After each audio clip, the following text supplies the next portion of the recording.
Hello and welcome, everyone. Thank you for joining me today. This is Jack Hayden on the F is for Effort podcast. And today's topic that I'd like to talk about is the job search process and everything involved in searching for a job today. I gotta say that I find it quite complicated, overwhelming, and irritating at times, especially because I think that it's become so overly complicated just to be able to go out there and just apply for a job once you find it and everything else that comes after once you've applied. So I'm out there on the job market myself, and I know that many of you will agree that searching for a job can be frustrating it just in itself, let alone all of the rest of the hassle that comes afterwards. Once you find that job that you either find through Google or any of those other platforms like LinkedIn, Indeed, or maybe even the company websites themselves. So I'll go out almost daily and search for jobs. And I'll go ahead and put in my keywords of what job titles I'm looking for in particular for me. And I'm in the finance and accounting industry. So I'll kind of look for jobs related to accounting or finance. And I'll finally find something and something that matches my skills and what I'm looking for. So I'll go ahead and start the application process. I'll go ahead and start putting in my information.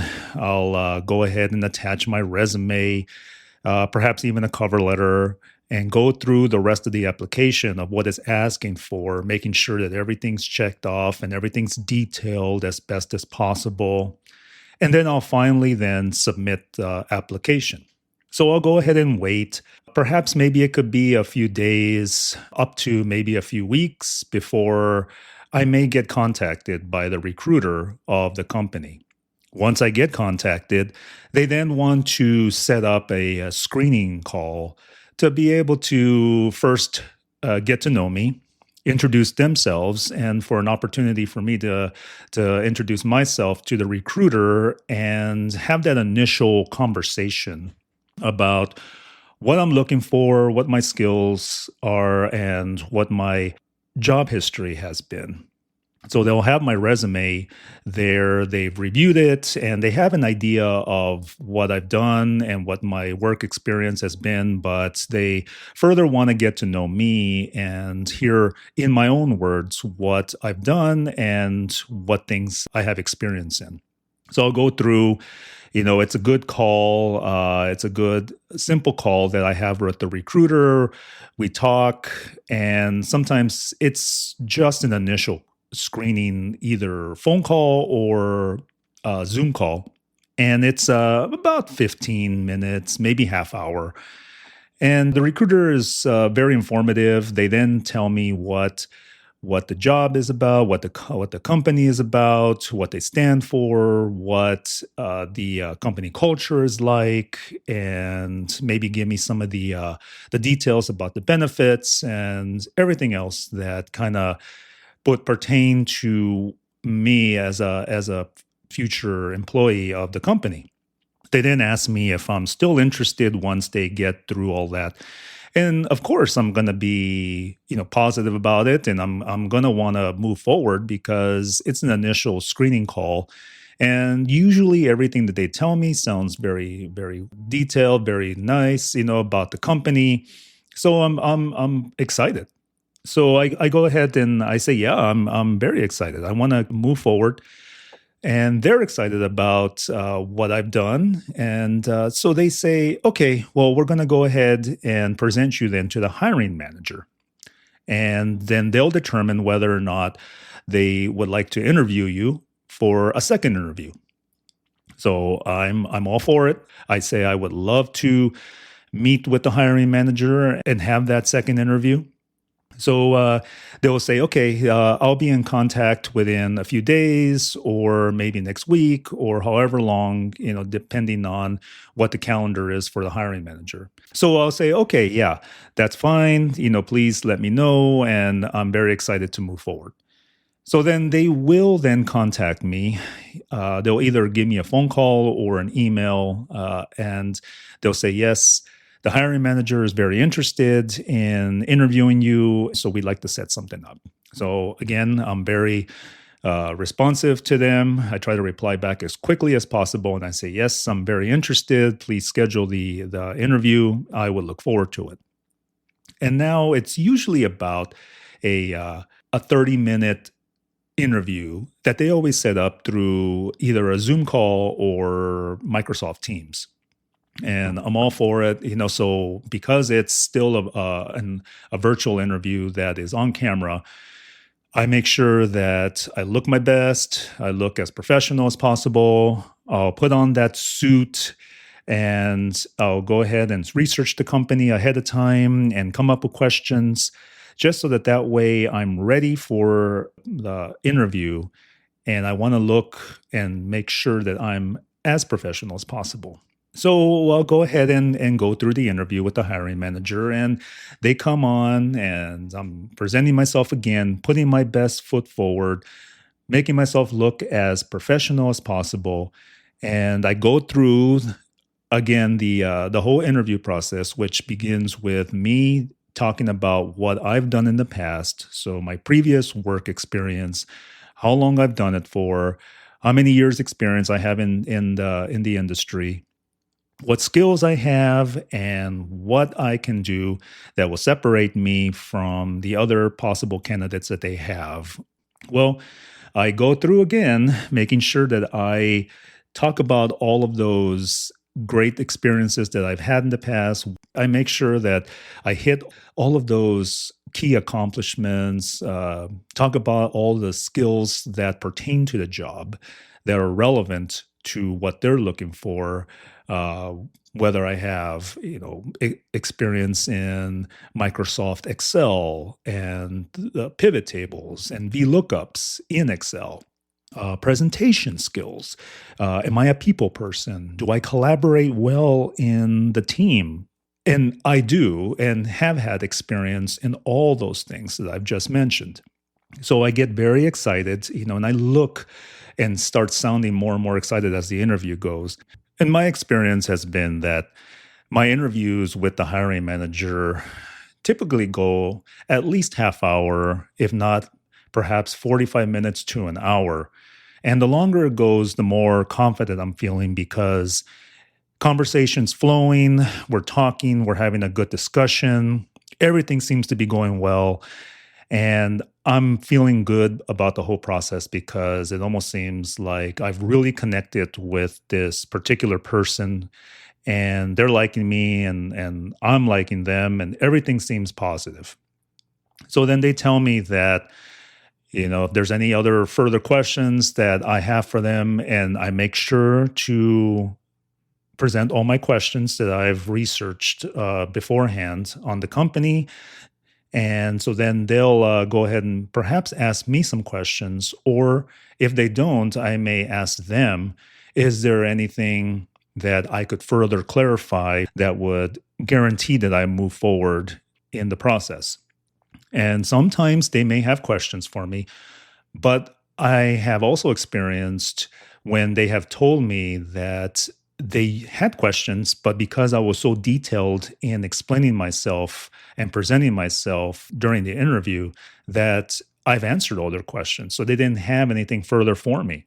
So here I am. I'm even more confident. I'm feeling even better about the process and more excited about getting the job that I'm just excited and happy about. And so therefore they say, okay, well, give us another, couple of days or so.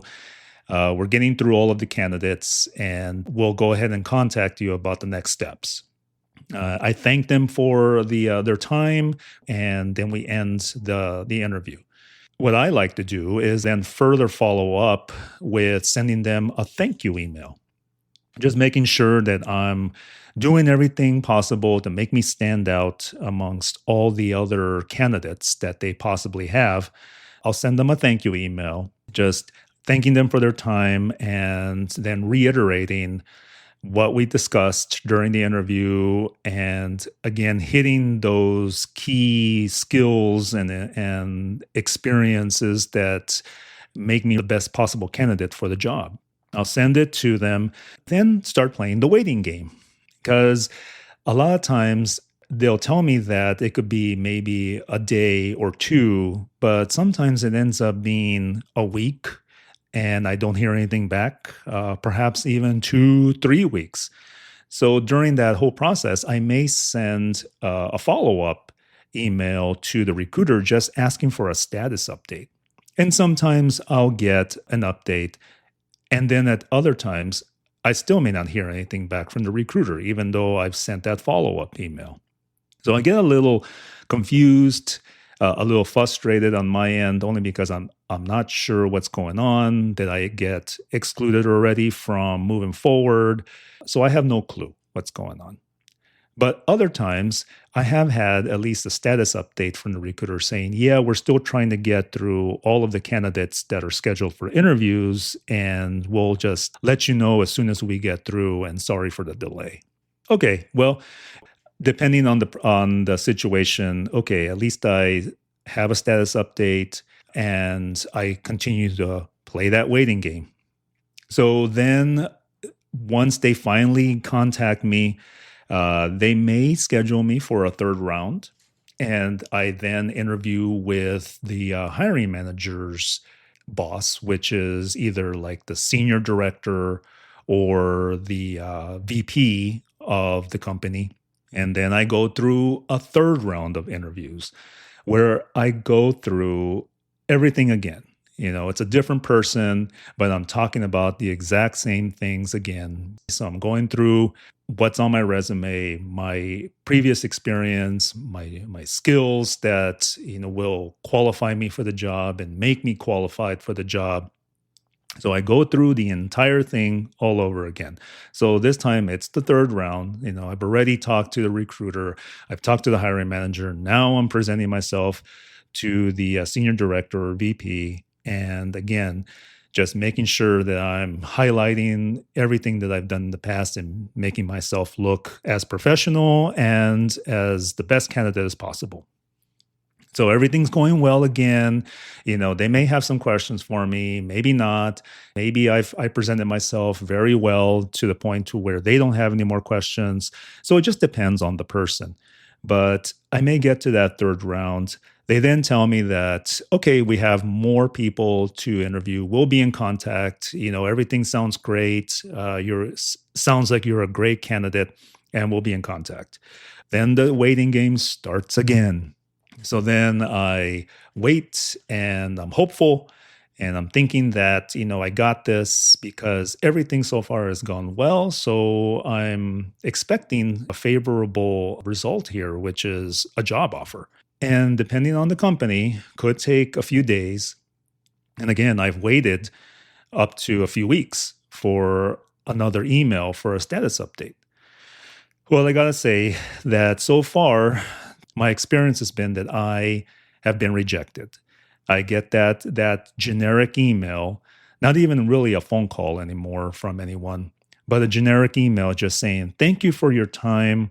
You're a great candidate. We've enjoyed getting to know you, but we've decided to move forward with another candidate.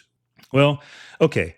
So far, everything in that whole process seemed positive. They didn't have any further questions for me, or if they asked me a question, I made sure to answer them as detailed as possible, and I hit everything relevant that would be for that job. So I did the best I could, put my best foot forward, made myself as professional as possible. These jobs that I apply for, they're jobs that I see are a total fit for my qualifications and my skills. So then it leaves me wondering, well, what did I not say, or what did I not cover that made me a weaker candidate or a less desirable candidate than some of these others? When I see that I check most of the boxes, if not all of them, then what is it that didn't qualify me for the job. So then it just leaves me wondering. I have to then respond back just asking if there's any feedback that I could be given just for my own professional development moving forward for other interviews in the process that they could provide me just so that that way I can take that as constructive feedback. Well, I'll get an email back stating that there wasn't anything I did wrong or that I didn't cover, that I was a strong candidate. It's just that they found someone else with just a little bit more relevant experience or who had a little bit a stronger experience in one particular thing. All right. Well, that is just the most frustrating thing that I find in the whole process because it doesn't provide me with anything useful to move forward with. So, therefore, when I go through another interview, I then present myself in the exact same way. But I hit everything that makes me relevant to that job as far as my skills and my experience. So if I'm missing something, I'm not quite sure what it is that I'm not covering or I'm not clarifying for these people that are interviewing me. So that is the most frustrating part because you don't get detailed information back. Well, okay. So then you thank them and you just tell them that if anything else comes up as far as a job, then please contact me or please reach out. Then you move on, go through the whole process again. You search for another job, go through the entire process from what I call first base or ground zero, because you just start all over again. You go through the process, play that game again, talk to the initial recruiter, then the hiring manager, then their senior director or senior manager or VP, whatever they may be, only to then be rejected. So that has been my experience. It's been a while now. And I have received nothing but rejection after rejection. And once you receive a certain number of rejection emails after doing the best you can in every interview, it's hard to not feel like a complete failure in these big efforts that you're making as a job candidate. So, what else can you do? What else can you say? What else can you do in this whole process that's going to make you stand out amongst these other candidates that are applying? I realize that the job market right now is probably very competitive. And so they may have many candidates to interview for one particular spot that they're probably recruiting for. But at the same time, when you feel as a job candidate that you check all the boxes, that you have all the experience necessary. So in my particular situation, I have over 20 years experience in finance and accounting, yet still get rejected for a stronger candidate that they found. How much more experience can you have? These are all the questions that go through your mind when you get those emails that say that you are passed over. Even though all the feedback and all of the vibes that you get during the interviews all seem very positive and everyone seems to really like you, yet you get that rejection email at the end, you feel like a complete failure. What else can you say? What else can you present and put forward that's going to make you stand out?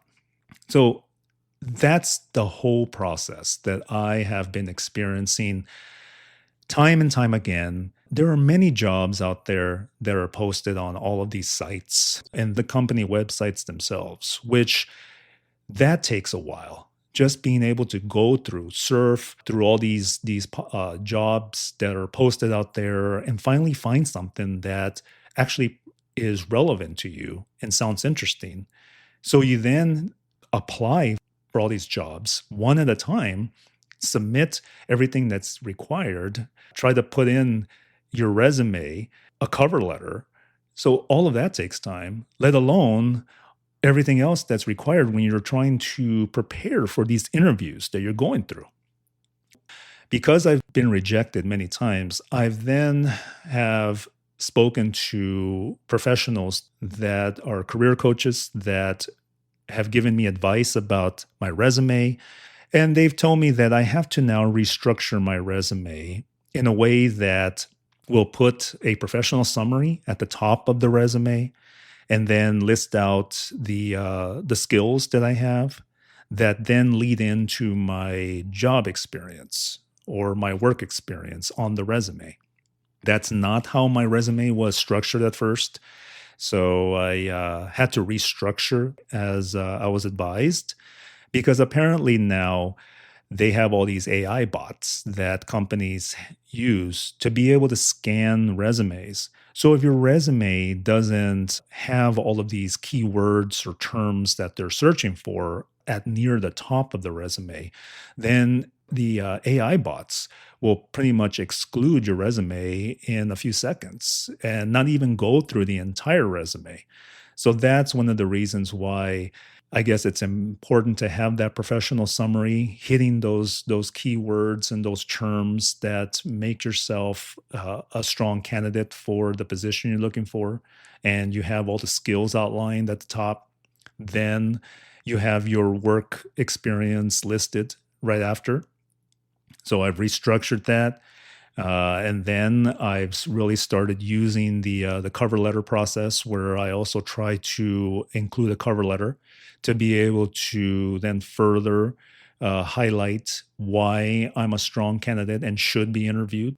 So those are some of the things that I've now started doing that I didn't do at the beginning. So hopefully, maybe that'll bring some good results and some more interviews. Still looking for that job offer, but it's a game, right? And it could be a tedious game. So I'll continue to go through that process and put forth my improvements on my resume. So I've done that. I've worked on that, and so now we'll see what happens. But it's overwhelming, and I know that there's probably many of you out there that are in my same position right now, and you're searching for a job and you're probably frustrated as I am because you've gotten those rejection emails, especially after you've gone through all these interviews and everything seems to be going well and you get all these positive vibes and the recruiter tells you you've done a good job, the hiring manager does the same. You may even get to that third round, then you get that rejection email. So it's so frustrating. And the whole process is just overcomplicated. Why do we need to have multiple rounds of interviews? Why can't there be like a panel interview that they schedule so that way everyone gets to know you all at the same time and maybe shortens that time frame from when they get all these candidates through, and then everything can be shortened and you don't have to wait and play that waiting game for days or weeks at a time. These companies, really, if you're a company out there listening and you're a hiring manager or recruiter, you gotta be maybe more on top of answering and giving status updates to these candidates who may be waiting out there, because they're out there waiting for some update or the next step in the process. Because I mean, they're looking, they're waiting. They may have other interviews that they may have lined up, but yet maybe they're more interested in this particular job that you may have. So as a recruiter, as a company, you gotta be more communicative, more responsive, and just be more efficient with the whole interviewing process and scheduling, so that way you don't have a whole lot of frustrated candidates out there that are either thinking that they were just excluded and didn't get notified. They've gone and accepted other positions and didn't even realize that they missed out. And as a company, you miss out on a possible great candidate that you could have hired. I will say some companies are very much on top of their responses. They're very good, they're very organized, they respond quickly. But there are other companies out there that I'll send a follow up for a status update and don't ever hear back. I'll send the second one and still don't hear back. So I don't know if maybe I'm purposely being avoided or neglected on getting a reply back, or if they're truly just unresponsive in getting to their emails. But if you're a job seeker out there and you're looking for a job, just know that it's going to take time, patience, and just a lot of continuous effort on your part to be able to finally get that job that you're searching for. So just be patient out there, take that process, take it seriously. Do the best you can in every application that you submit, because you never know which one is going to go well. But just be prepared for a lot of rejections out there, because I've experienced just overwhelming emotions and frustrations, not knowing what else I can do to make myself a better candidate out there, but continue to move forward no matter what. So, what are the takeaways on this, on everything that I've discussed? Well, just make your resume as relevant as you can to that job, which means you may have to restructure your resume every time you apply for a particular job. Because if that job details something that you do have, like let's say you have a particular skill or a particular experience that you read up on the description, then you got to maybe restructure your resume so that that way those keywords are in your professional summary or in your listing of skills near the top of the resume, so that if an AI bot is searching, or whether it's even an actual human looking at your resume, that they see it right at the beginning. So therefore, you're not excluded within a few seconds, given however many resumes they may be looking through. The other thing, too, is that the whole job process is just so frustrating and overly complicated that whenever you do get those rejection emails, just don't be so hard on yourself. Don't be so down on yourself. I know rejection is always just, it brings you down because no one likes to get rejected. But just remember, keep your head up, keep applying, and keep moving forward. Don't let it bring you down. Just take it a day at a time and keep applying, and know that eventually somebody is going to take you and say yes. It just takes that one yes out of that sea of no's. I'm out there with you. I'm right there with you in that same situation, and I'm feeling that frustration, but we're going to get through this. Everyone eventually finds a job, whether it's the job that you've been looking for at the whatever company you were researching or you were hoping for, maybe or maybe not. So therefore, just keep applying until you get that job offer, because everything always works out the way it's supposed to be. Even though you may feel like a failure after every rejection that you get, always keep remembering that it's failed effort, life lived. Thank you for joining me today. Until next time, I'm Jack Hayden.